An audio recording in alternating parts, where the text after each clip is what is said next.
All right, so I am presenting tonight as Benyn in my alter ego, Benyn the Pagan, and I'm going to be sharing the dark aspect of the earth element, which is rot.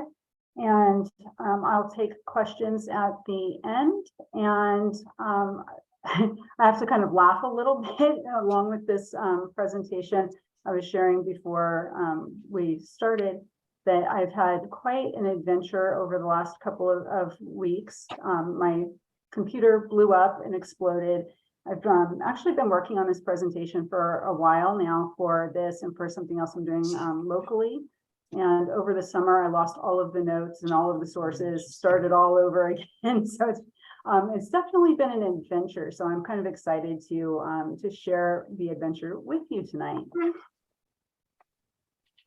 As we are thinking about rot, it being the spooky season, I wanted to just think about rot and witchcraft, and think about the tropes of the classic stereotypes of witches. That we have this stereotypical image of having green skin, having the aging, withered limbs and features, rotten teeth, and bubbling and oozing characteristics.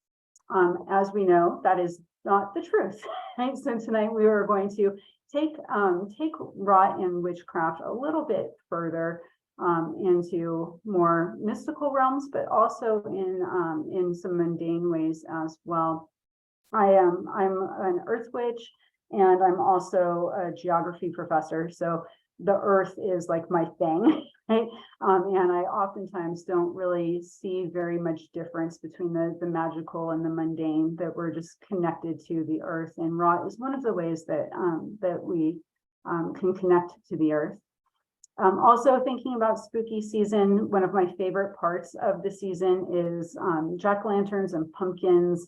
And what I usually do at the end of Halloween season, I throw it out in my garden and just let it rot and see what happens. And usually here in California, we have pretty dry weather, but right after Halloween is kind of our wet season. And so it will rain, we get new pumpkin growth, and then it gets too hot and it kills all of the pumpkin vines. And so I don't really get a lot of pumpkins out of it, but I get some entertainment watching it kind of rot and wither away and grow some new life.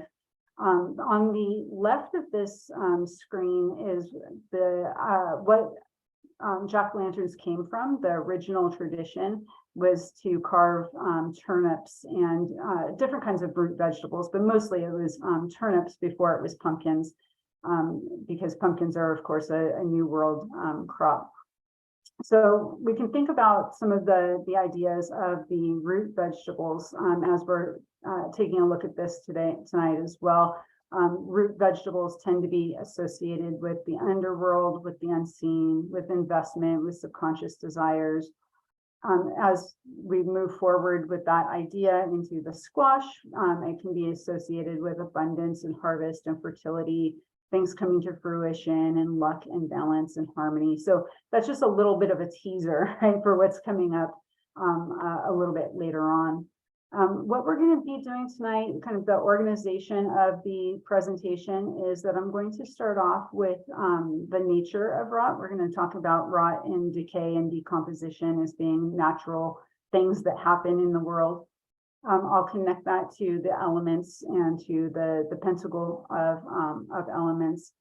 We'll think a little bit about the mundane world as well, and think about how rot can be eco-action and something that we do as part of our environmentalist causes and part of our environmental work.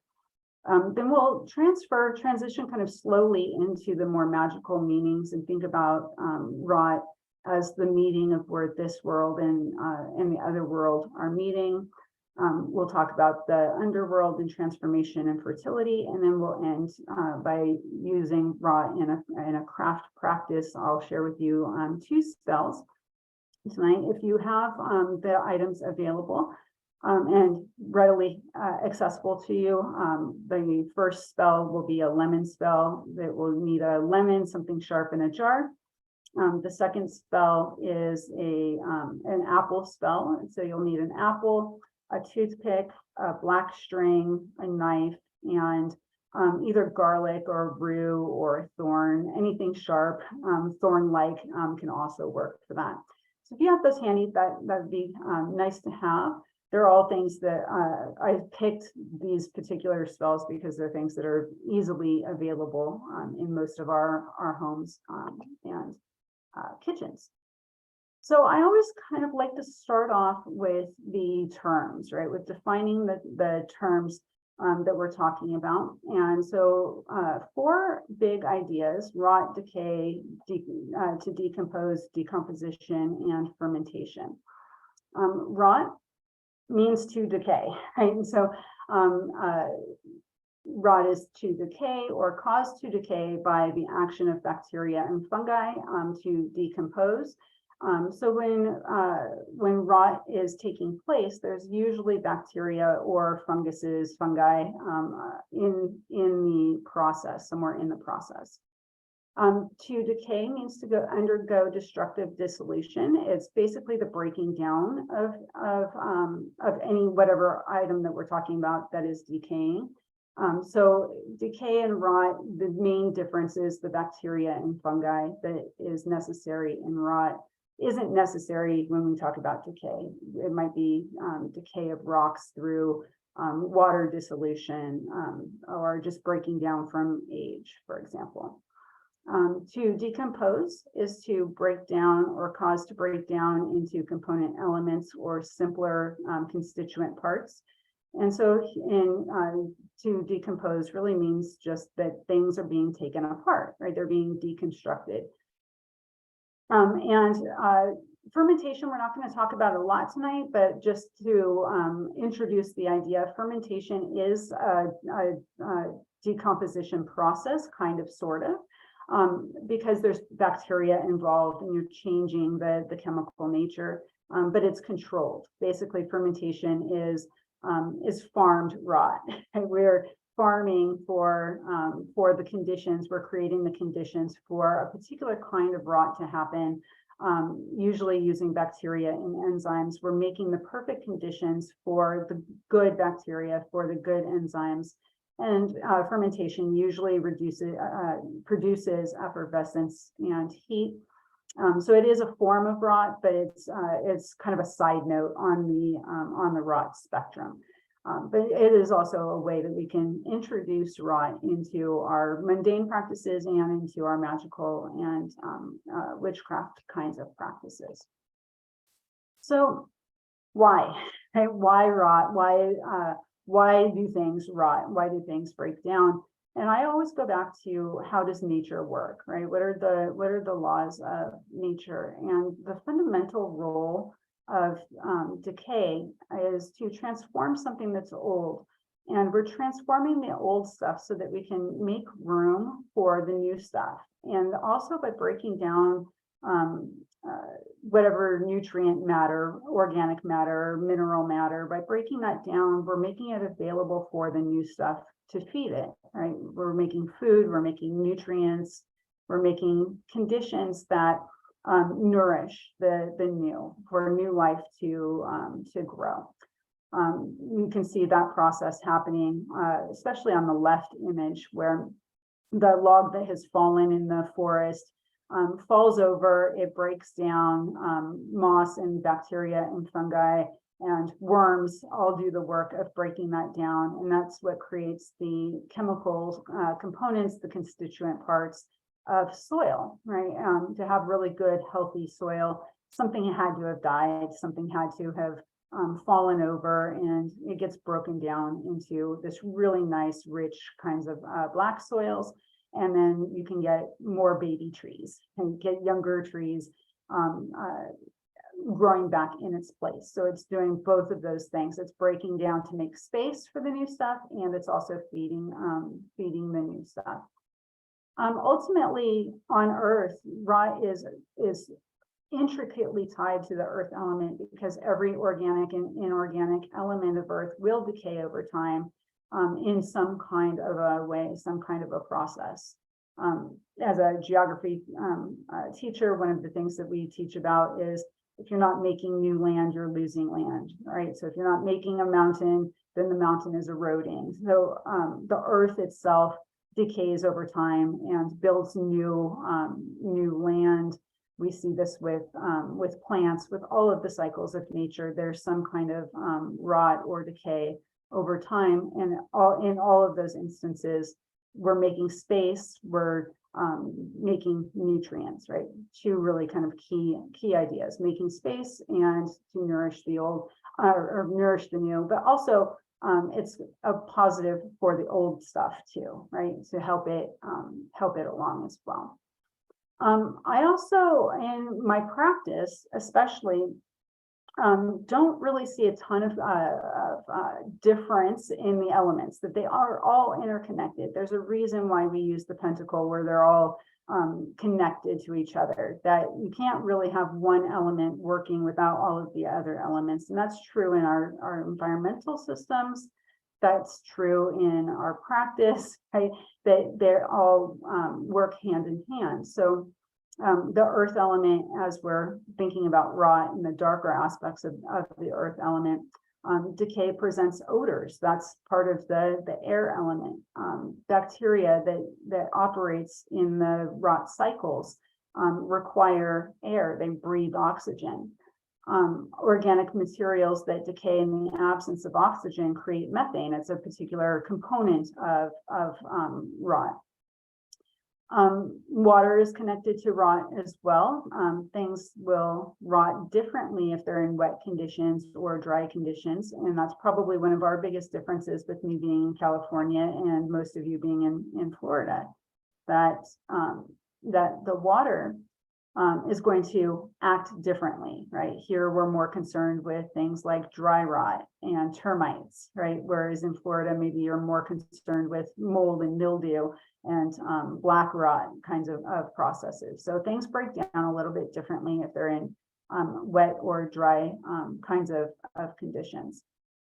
Fire can also be connected to decay, because the rotting process itself creates heat, and it can create flammable fumes in certain circumstances, like when we're producing methane as a byproduct of that rotting process. And then also heat can exacerbate rot.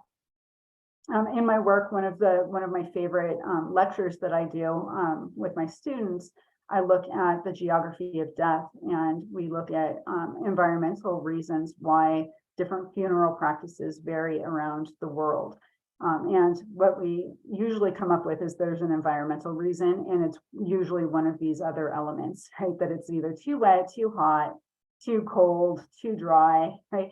And so the things that we do in our regular lives and in our spiritual lives are pretty well connected to the earth element, that everything's connected.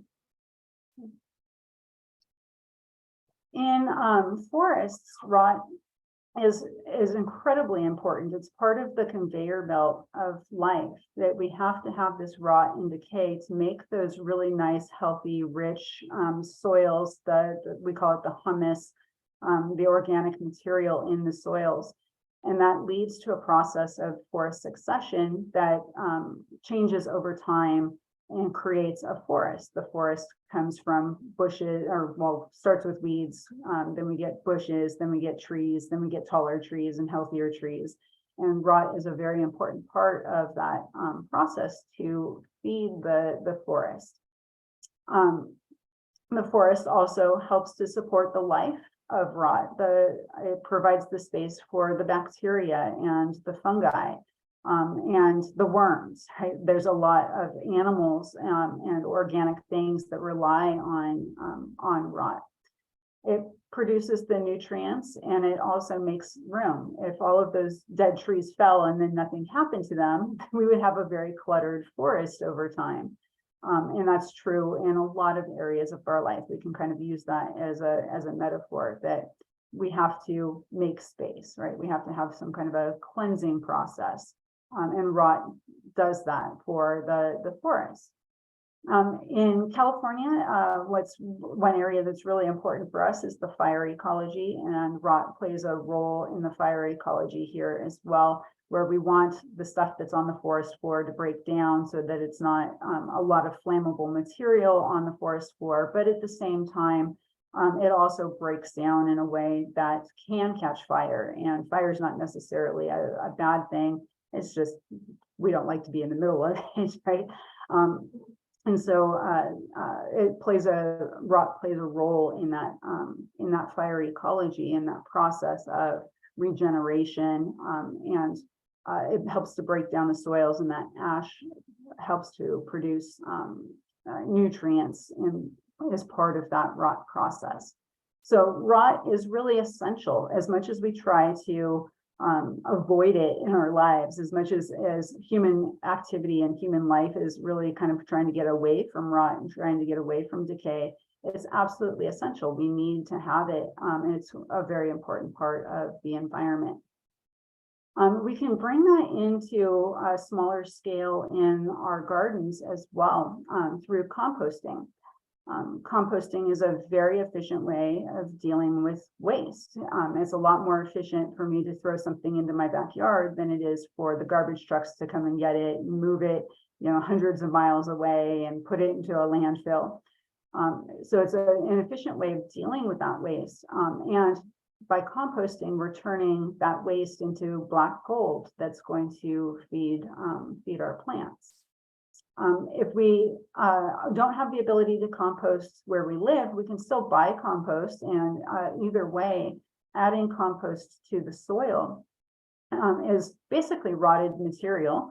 It's the end result of rot, and that helps to introduce beneficial bacteria into our gardens. It enriches the nutrients.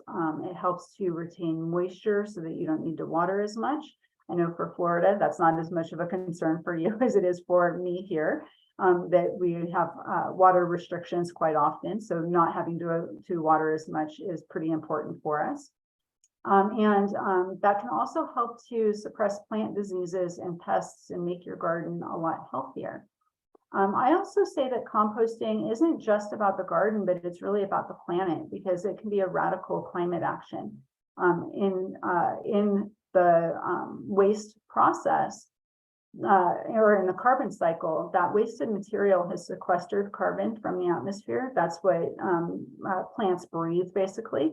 So they've taken that carbon out of the atmosphere, and by composting it, we're converting that back into soil and into organisms rather than having it be released into the atmosphere. And in landfills, that's one of the processes, is that the organic waste will decompose without oxygen because it's been buried. It produces methane and other carbonated gases, and it can contribute to climate change as well. So composting and embracing the rot can be a radical climate action. It can be doing something good for the planet as well. In the waste system, rot is also essential, and composting is a pretty important part of dealing with the waste system. In the US, does anybody know how much of our municipal solid waste, how much of our trash is organic material?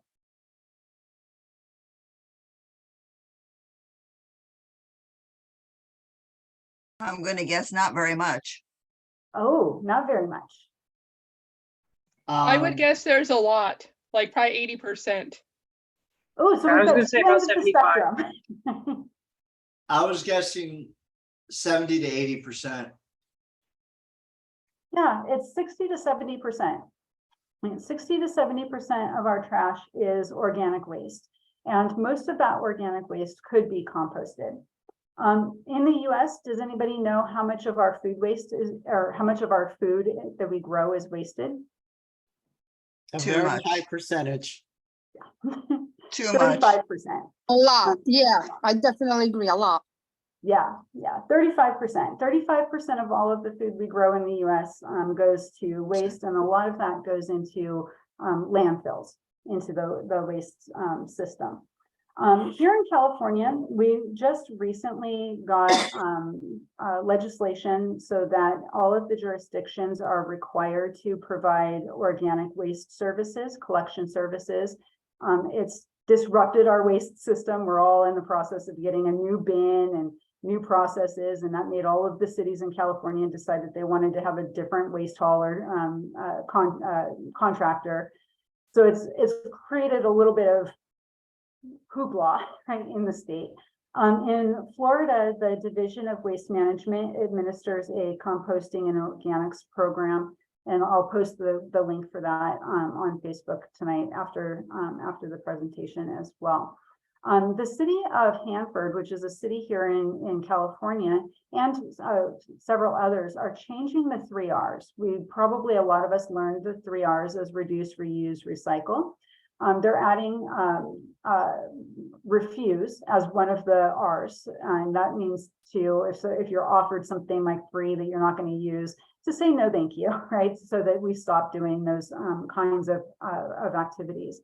But at the end, they're adding rot, right? So it's refuse, reduce, reuse, recycle, rot, or reduce, reuse, recycle, rot. That rot is an essential part of our waste system, and it's really kind of a missed opportunity if we're not doing composting on a commercial scale, because there is so much of that waste. It can also, by composting and turning this wasted material into something good and helpful for the system, it also means that we have less land that we need to devote to landfills. We're transporting the products less, using less fossil fuels to transport it, and so on. So in our mundane practices, rot can be a very important part of our lives. We can also do this in our yards without doing anything at all, right? I'm a lazy witch. I like being a lazy witch, right? I don't want to do a lot of work. And so if I can do something that is beneficial for the environment and for the earth without having to do anything, I'm in, right? So we can stop raking our leaves, right? The reason that we have fall leaves from an environmental perspective, right, from how nature works, is so that they can rot in place and produce the nutrients that the environment needs. They're going to go away, right? If you don't like the look of leaves on your lawn, that's okay. Just wait. They'll go away. They'll rot and decompose and feed your lawn so that you don't have to use as much fertilizer.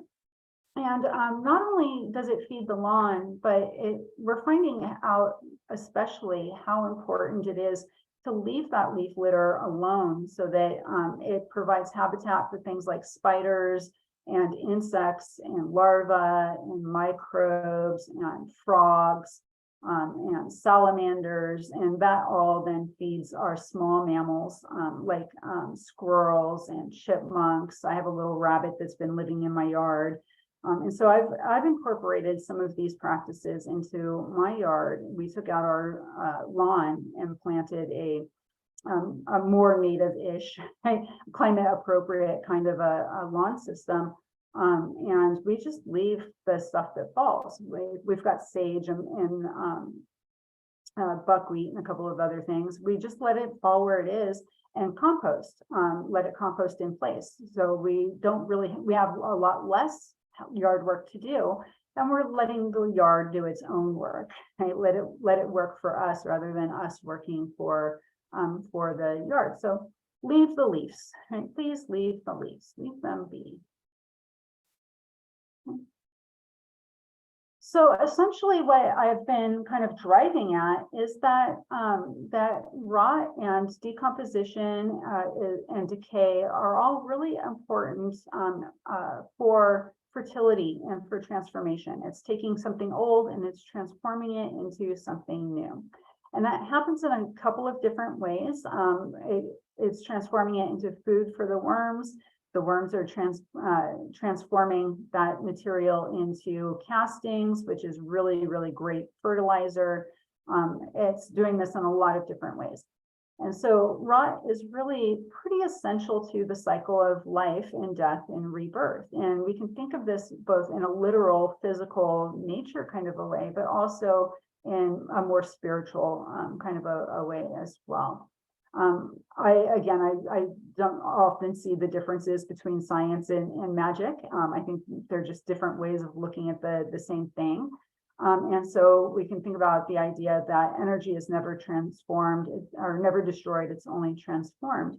And so maybe rot is one of those phases in our cycles of like reincarnation, and the ways that we move through those cycles of life and death and rebirth. In Buddhism and Hinduism, they have the idea of samsara, which is a reincarnation cycle. We can see this in some of the more Nordic traditions as well, with the Ouroboros, with the snake that eats its tail, right? That we have all of these cycles. And so in this way, rot represents physical changes, right? That are preparing the way for the new. And again, it's necessary in that fertility cycle to be able to nourish that new stuff. On the bottom left image is a tree that has fallen in a forest. This one's probably closer to the Pacific Northwest. And you can see how much life is living on that tree, and both living on the decomposition of the tree, of that rot process, but also creating it. The mushrooms are a fungi that helps to break down the wood process. The moss is helping to break down the wood into smaller parts. And within that tree ecosystem, you're also going to have worms and bugs and all of the little critters, snakes, right? All of the little critters that become food for the bigger critters. So really, really important. On the bottom right side, this is called a nurse tree. And nurse trees happen when there's a stump. So this is a stump of a really big tree that fell or was cut down in the forest. And then the seeds of another tree were deposited on top of that log. And when we see trees fall like this, usually the inside rots first. And so that provides a basis for the new tree, right? So we're seeing a very literal kind of a manifestation of the rotting of that tree stump, providing the nourishment and the support for that new life to grow from it. We see nurse trees quite a lot in the West, especially.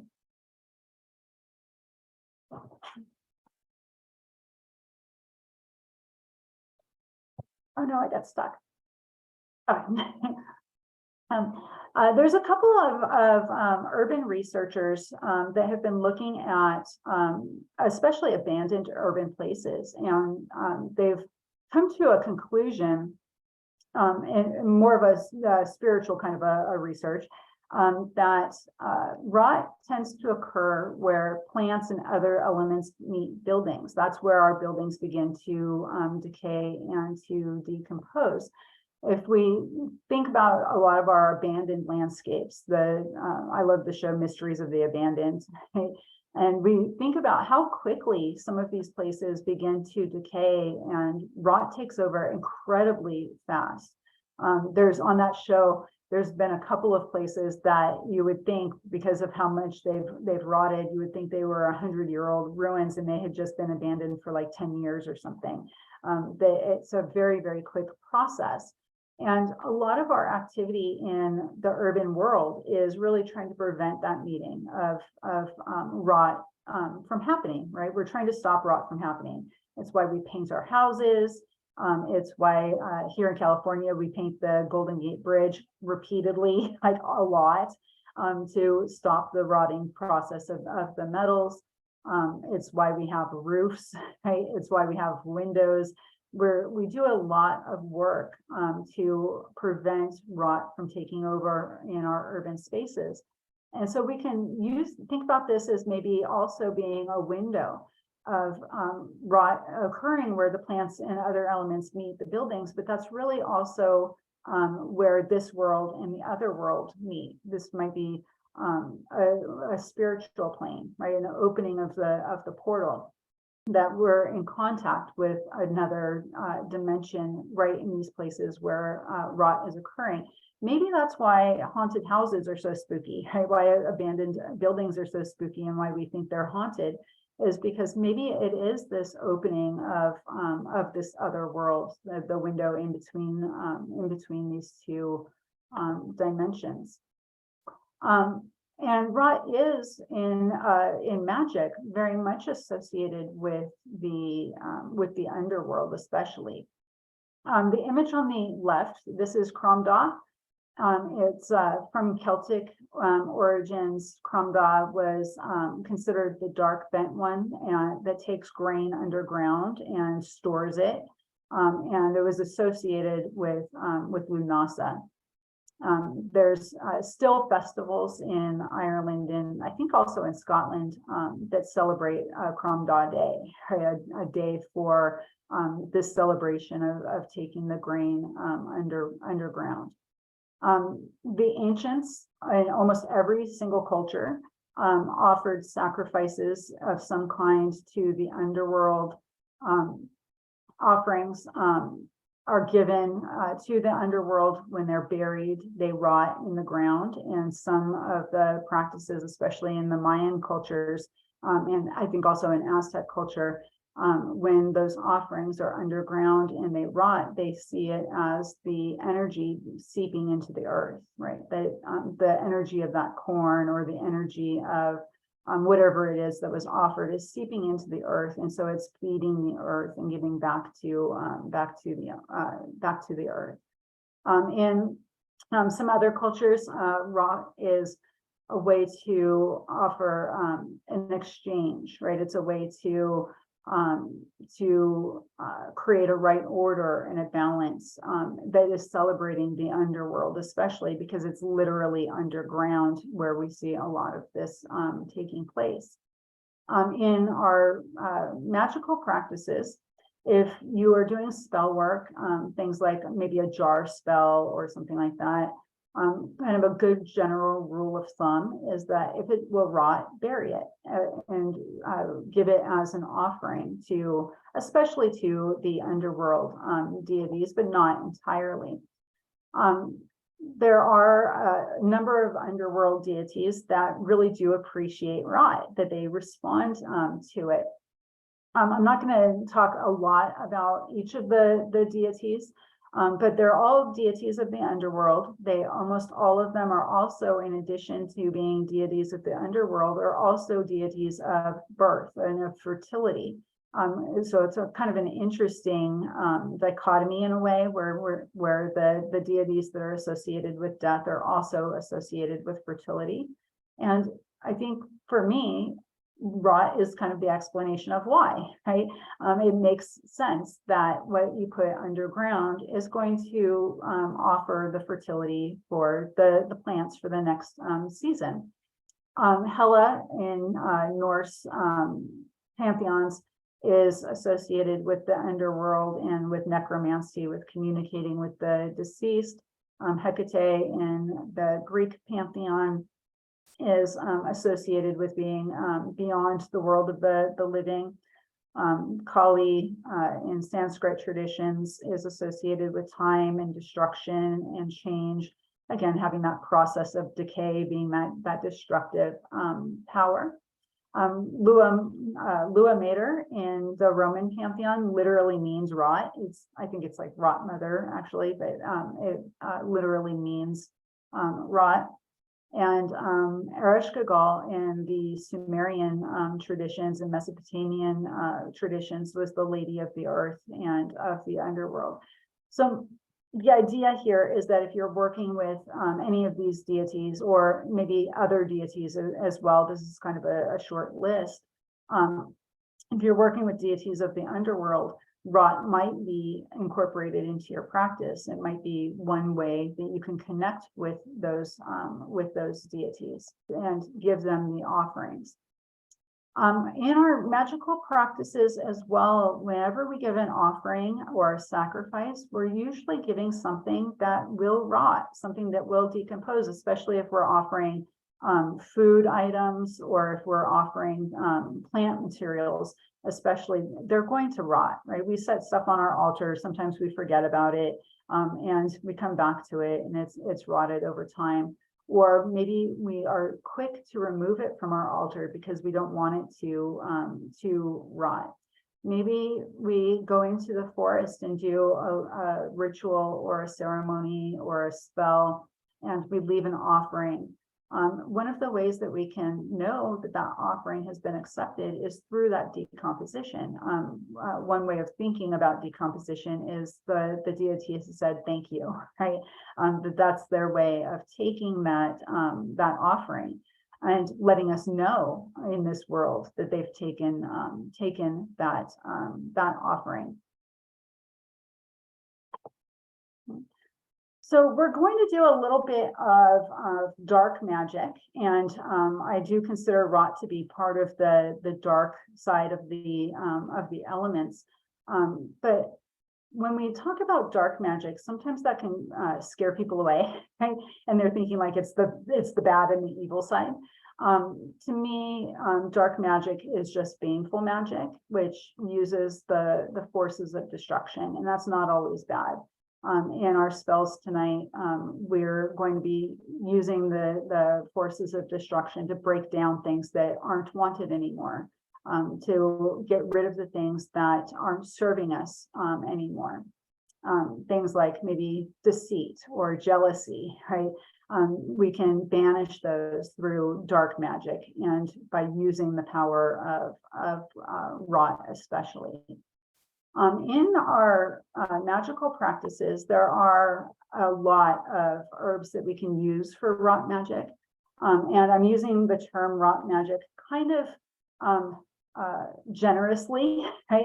Anything that will break down, I'm considering rot magic. So really, rot magic is any baneful magic to some degree. And since we're using herbs that come from the earth, represent the earth elements, we're definitely living in that realm of rot and of the earth element. We can use barley to break down negativity, for example. Birch, cactus, dill, fern leaf, juniper, and marigold all help to break down protection and create openings. It sounds a little counterintuitive for a lot of us that maybe the first spells we learn are protection. The first parts of our craft that we learn are protection spells, protection crafts. But we can overdo that sometimes, right?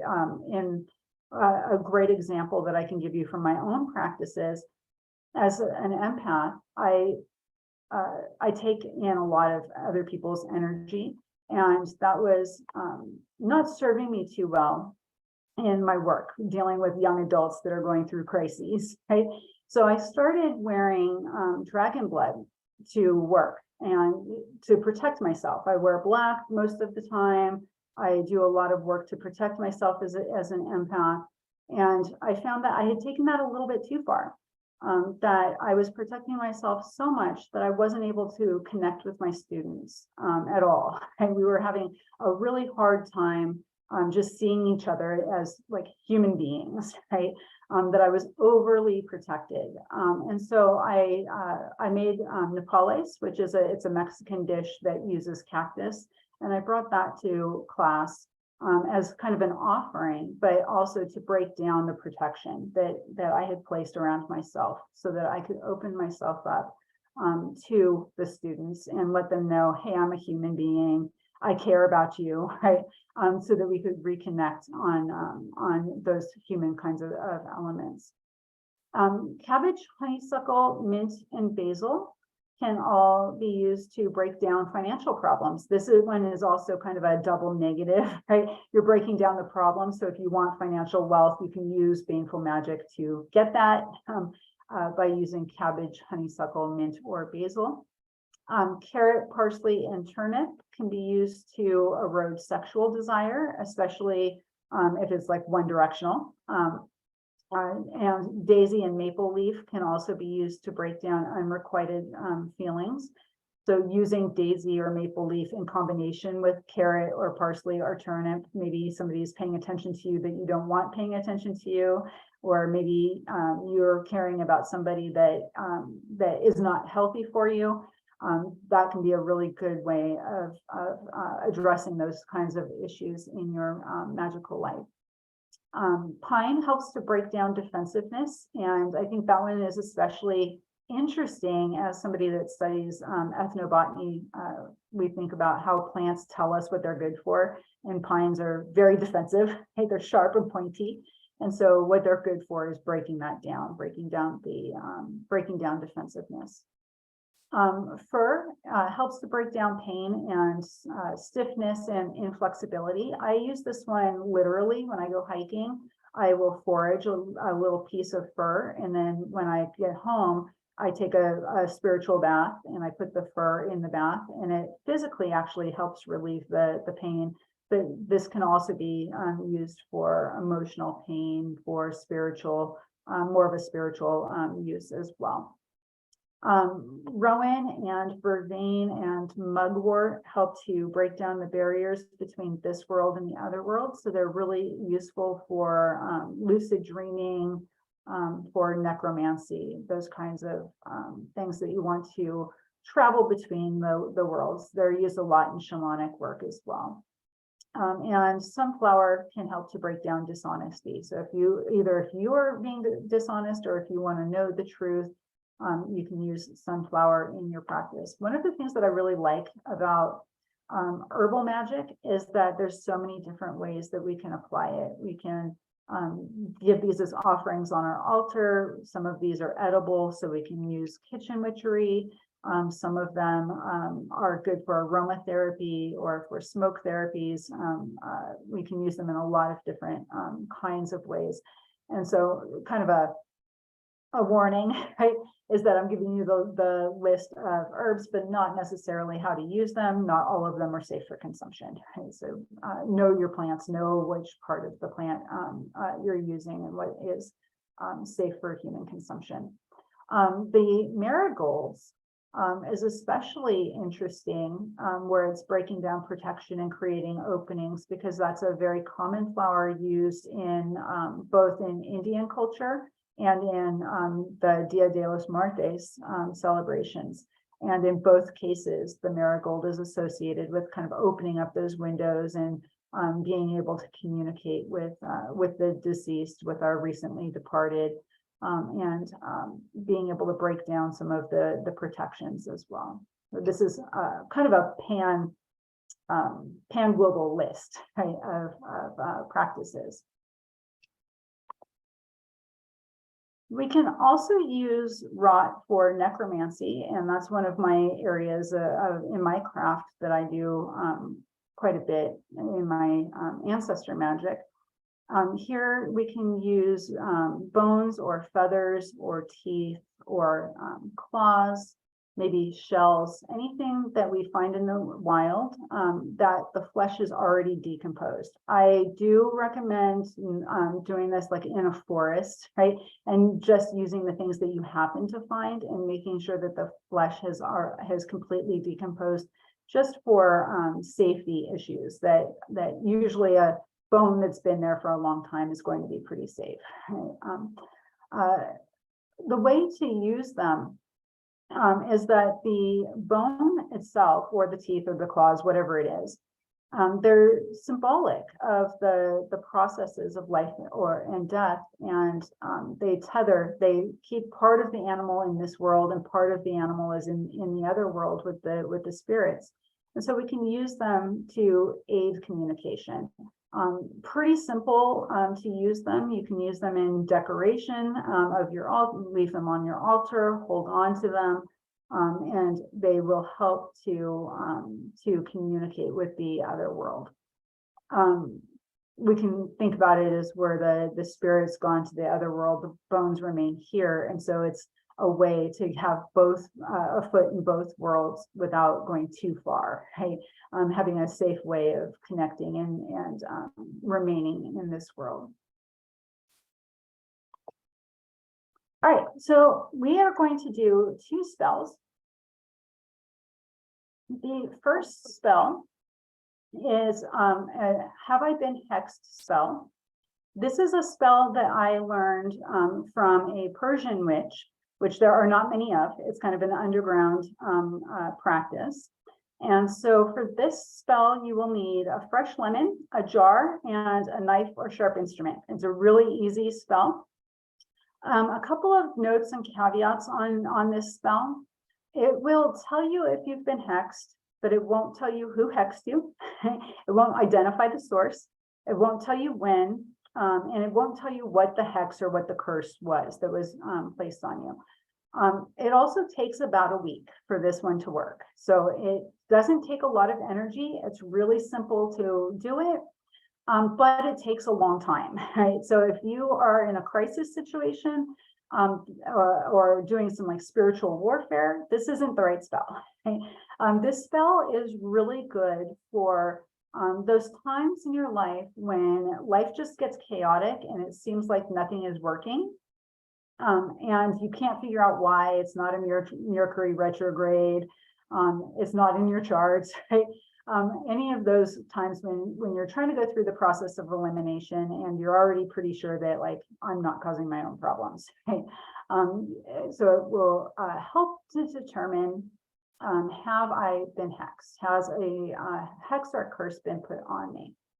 So what we're gonna do, really simple, take your lemon, trying to get into the camera range here. I don't have a second or a moving camera.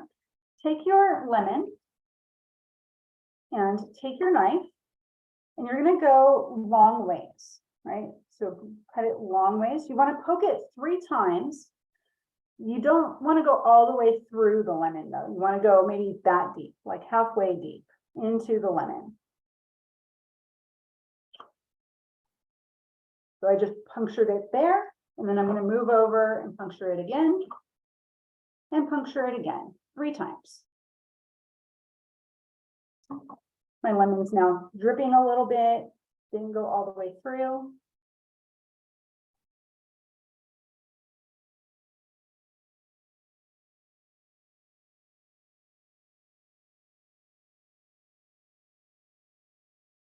One of the things I like about this particular spell is that you don't have to do a lot of preparation work or cast a circle. We're going to take the lemon and put it in the jar. And before you seal the jar, just put it in the jar. Hold the jar, and the words of the spell are on the screen. We're going to say them, and when we get to the Widdershins 3 by its power line, we're going to move our hand over the jar, right, and move it in the Widdershins counterclockwise position. So, by the power of lemon, bitter and sour, tell thy rotted, blackened effect, by decay, knowledge and power, the verity I check. Widdershins 3 by its power, am I fastened by others' hex? Answer this, if be wrought devour. Place the lid on the jar. Here's the best part of the spell. Put it on your dining room table and walk away. And that's it. That's the entire spell. You're going to leave it on your dining room table or somewhere in your dining room or where you usually eat, somewhere kind of out of the way. If it turns black after a week, then you've been hexed. If it stays yellow, or if it turns kind of a moldy green color, you have not been hexed. So if it's black or really dark brown, then there's a hex, a curse placed on you. If it is yellow or moldy, then you are safe. You have not been hexed. Nice Persian witchery spell.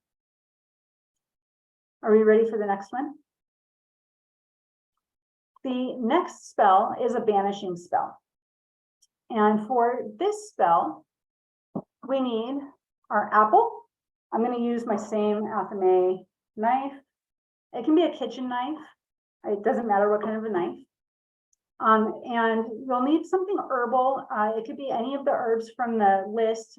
Here, we're going to use either a sprig of rue. I have a clove of garlic. I've already smashed and peeled my little clove of garlic. You can use a thorn, like a rose thorn, works really, really well. You want a toothpick or two. I use two just to be safe for demonstration purposes. And a black natural fiber ribbon or yarn. We're going to bury this spell, so we want it to be a natural fiber. Anything that you're going to bury, of course, you want it to be natural and not harm the soil. So natural fibers. Mine is not great for demonstration purposes, but it's kind of a waxed, naturally waxed string. One of the things that I really love about both of these spells is Moss's famous saying, you don't have to be rich to be a witch. Right? All of these spells are things that you probably have in your cabinet, in your kitchen cabinet, somewhere around your house. I actually had a little bit of a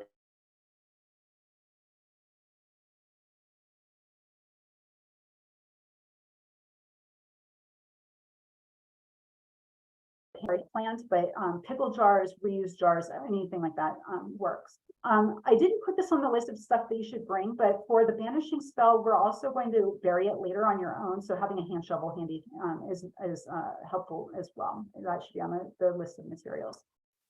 For this spell, it's a banishing spell, so we're trying to get rid of something, right? We're using that baneful magic, telling something, go away, I don't want you anymore. It can be anything that is bothering you, anything that isn't serving you anymore. It can be a person. It can be maybe a characteristic in you, maybe like jealousy or deceit. It can be a characteristic in somebody else. It can be financial worries, insecurity, anything that is not serving you. Anything that's not helping you grow anymore, anything that is old and needs to be gone, right, away from you. Anything that's stopping you, preventing you from growing, can be banished using this spell. So we're going to take our apple and we're going to cut it horizontally so that the star shape shows, like on the screen on the bottom left image of the apple.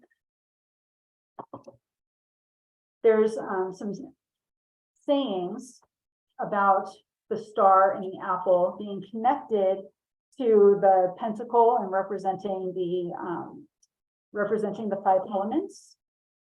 I did not do the best job cutting my apple.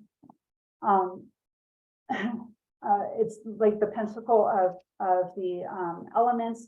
Apples in a lot of cultures are also associated with divination and the underworld and eternal life.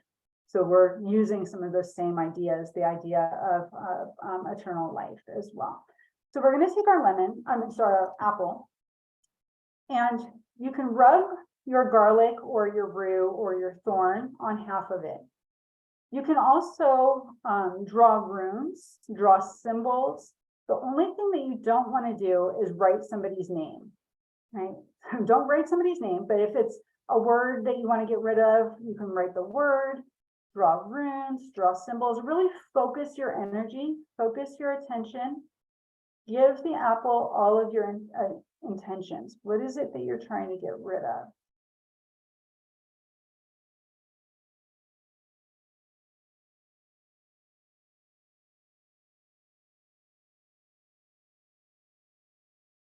Really, really, really ready. Okay. Imagine what it's like to be rid of that thing, right? What does it look like to have that thing be gone? We're going to then take our toothpicks or toothpick, doesn't matter. We're just using them to hold the apple back together. So you've got kind of 2 halves of an apple, right, held together using that skewer. We're saying, go away, right? Squish it, mush it. Take your string and wrap the string around your apple and tie it so that it holds it together.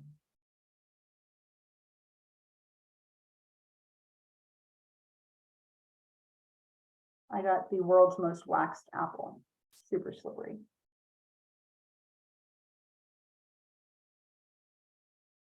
Tie that knot a couple of times. I wish Alba was here to tell us some knot magic that we could use on this as well. Tie it really tight so that your apple is held together.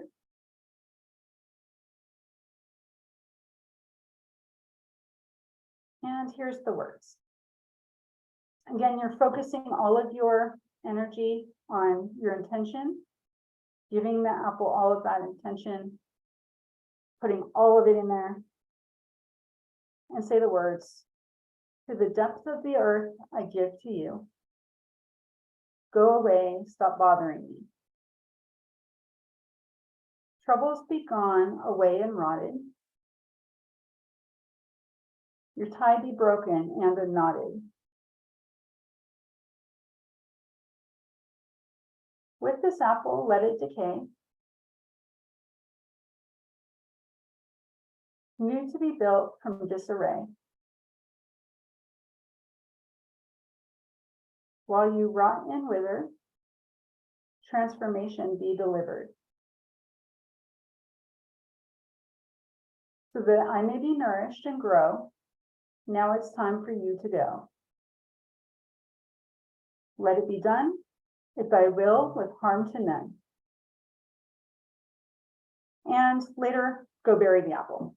As the apple rots away, that thing that you want to be rid of, that's going to go along with it. So it's usually going to be a little bit of a slower spell, but by the time that apple has rotted and gone into the earth, then your thing is going to have been disappeared. Right? Of course, with all spells like this, intentions matter. And so how you carry out that intention is, as soon as you bury it, you have to act as though it's already been done, right? If you're trying to get rid of jealousy, then you have to stop being jealous. Right? Act as though it's already happened, that it's already been done. As that apple rots, that thing in you, or that thing that you want to get rid of, is also going to rot away and disappear. But what's really cool about this spell is that it uses rot, right? And so rot, what does it do? It breaks down those things to make room for something new. It breaks down those things to nourish something so that something else can grow, right? So, and so you're getting rid of jealousy. What's going to replace that jealousy? Probably something like greater compassion, greater understanding, greater connections with a partner, something like that, for example. So always coming back and filling that void. That's one of the challenges with baneful magic, is that we do this momentarily, right? Rot magic is really important to do this momentarily, and to do it for the end goal of growth. That the vacuum you create, you want to replace that with something, right? And you want something to grow out of it. So that is it. Thank you. This is a quote from Henry David Thoreau. The constant abrasion and decay of our lives makes the soil of our future. Go ahead and turn your mics on. I can take questions. Yes. When we bury it, any recommendations where we bury the apple, whether it be on our property or someplace, disassociated? I don't think it really matters, as long as it's safe and legal. Okay. Yeah. Like I wouldn't bury it on a neighbor's property or a national park. They might get mad. But anywhere that it's safe, I think is fine. Okay. It's funny how you mention abandoned buildings as gateways.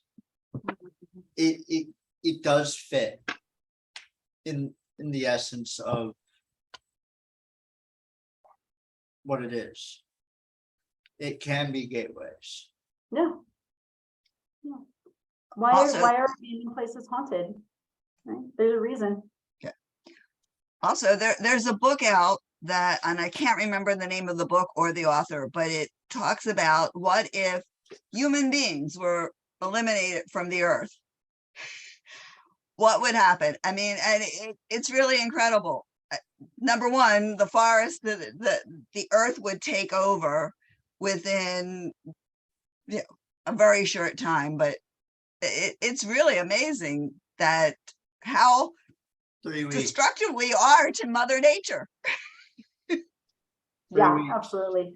National Geographic did a really good series on life after people. Right.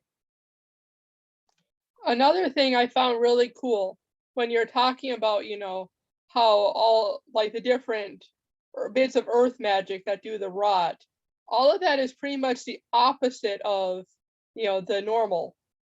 I know it's like, because I saw the pine, definitely. Pine is often used in defensive and protective magics. So when you reverse it to rot, it does the opposite. And of Yep. course, so I thought that was really kind of cool because it really does show how it is. Earth magic is just earth magic turned, underground. Yeah. And we can relate that back to the Wheel of the Year. We're opposites, right? Mhm. I just saw something. I forget where I saw it, of course, but that said that all of our organic waste and whatnot, that when it goes into the landfill, as it starts to decay, rot, decompose, it releases carbon into the atmosphere. Whereas if we buried it into the ground, that carbon is released back to Mother Earth, which is the nourishment she needs to make the plants grow. So it just only makes so much sense to compost. Yeah. Which we do. Yeah, the driving force of climate change is really just that we've taken the carbon that's supposed to be in the ground and put it into the atmosphere. We've just moved it. That's something that I never realized before. Yeah. It's like, it's like the carbon is really beneficial, but only if you put it where it's needed. Mhm.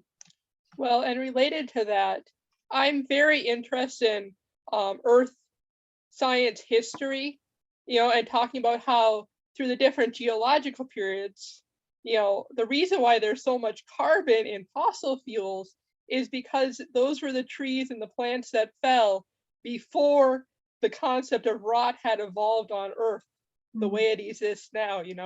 Now there's those mosses and those mushrooms that will break down the fallen trees, and bring them into soil. But 300 million years ago, or however long the Carboniferous was, you probably know better than me.